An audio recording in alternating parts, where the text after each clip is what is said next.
E se eu te dissesse que no final dos anos 90, com Zidane no auge da sua carreira, havia um jogador que muitos insistiam ser ainda melhor do que ele? E não estou falando de um comentário num bar qualquer.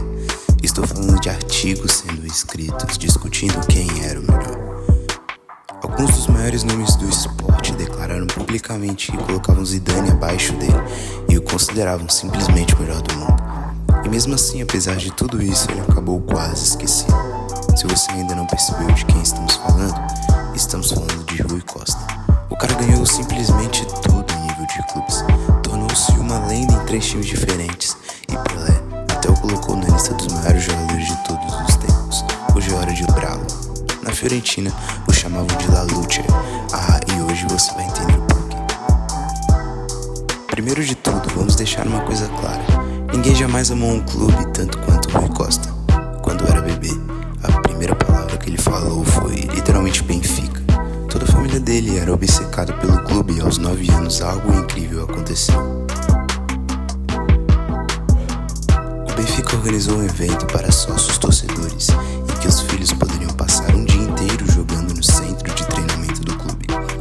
Deixe-me enfatizar isso, não era uma peneira, era uma forma de agradecer aos torcedores. Mesmo assim, não era assim que o pequeno Rui viu a situação. Na cabeça dele, essa era a chance da sua vida.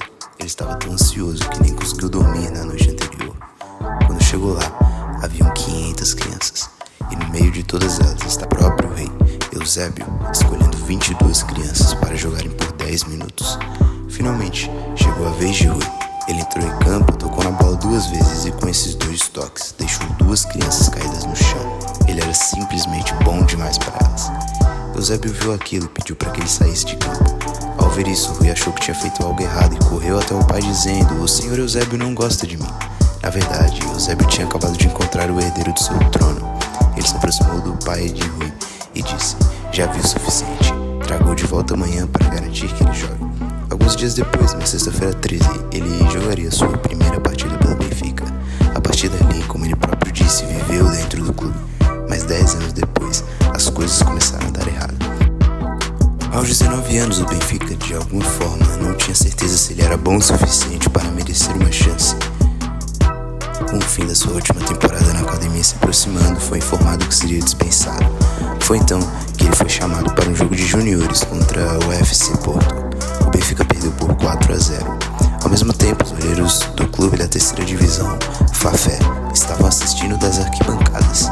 Eles tinham uma reunião marcada com o presidente do Porto, Pinto da Costa, para negociar o empréstimo de alguns jogadores. Mas Pinto não apareceu e a reunião não aconteceu. Quando estavam prestes a voltar para casa de mãos vazias, um deles disse algo como: "Bem, poderíamos falar com o Benfica sobre aquele garoto Rui Costa, ele parece bom." E foi assim que, sem querer, o presidente do UFC Porto impediu que o Benfica desperdiçasse o maior talento que surgiu na sua academia em mais de 50 anos.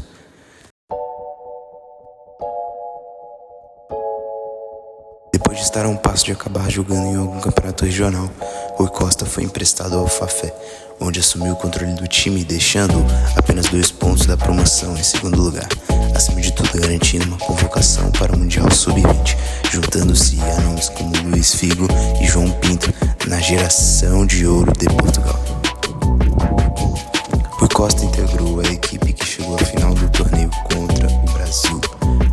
Apesar das oportunidades para ambos os lados e um total de 35 finalizações, a partida terminou empatada, indo para os pênaltis. Após o erro de Marquinhos, tudo dependia de Rui Costa para tornar campeão mundial. E claro, ele marcou. Em um piscar de olhos, ele passou de rejeitado a jogador mais querido no país. E ainda assim, o Benfica parecia determinado a dificultar sua vida. Mesmo assim, após conquistar o Mundial Sub-20, Rui Costa voltou ao Benfica e encontrou um clube em completo caos. Eles estavam tão quebrados que mal conseguiam pagar os seus próprios jogadores. Rui já era titular absoluto no meio-campo, mas a diretoria sabia que para evitar a falência precisava vendê-lo. Mas Rui Costa amava tanto o clube que quando lhe contaram sobre isso, ele pediu um favor. Mas como sempre, deixou seus pés falarem. Na Fiorentina, ele jogou ao lado de Gabriel Batistuta e os dois formaram uma das melhores duplas da Europa. Se Batistuta era o martelo, Rui era o cérebro. Ele tinha o controle total do meio campo, ditava o ritmo de jogo e criava chance para o ataque.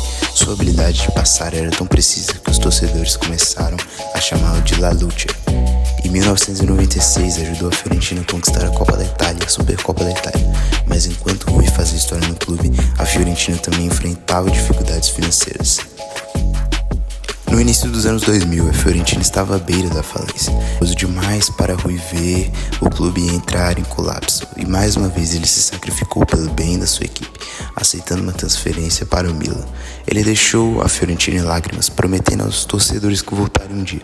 No Milan, Rui atingiu o auge da sua carreira. Ele venceu a Liga dos Campeões, o Scudetto, a Copa da Itália e até foi eleito o melhor meio-campista da Europa. Mas mesmo enquanto conquistava tudo isso, Rui nunca esqueceu sua promessa. Em 2006, aos 34 anos, ele voltou para o Benfica e mesmo ao final de sua carreira ainda era o mesmo Rui Costa que todos conheciam. Durante o seu último jogo, ele foi substituído nos minutos finais. A torcida do Benfica ficou de pé cantando seu nome e o Rui chorou de emoção. Era o final de uma era. E com isso, Rui Costa pendurou as chuteiras. Mas até hoje, se você perguntar a qualquer torcedor do Benfica ou do Fiorentina quem é o maior jogador que já viram, todos darão a mesma resposta: Rui Costa, La Luce. Atualmente, o ex-jogador português não atua mais dentro das quatro linhas, mas sim fora delas. Atualmente ele é o presidente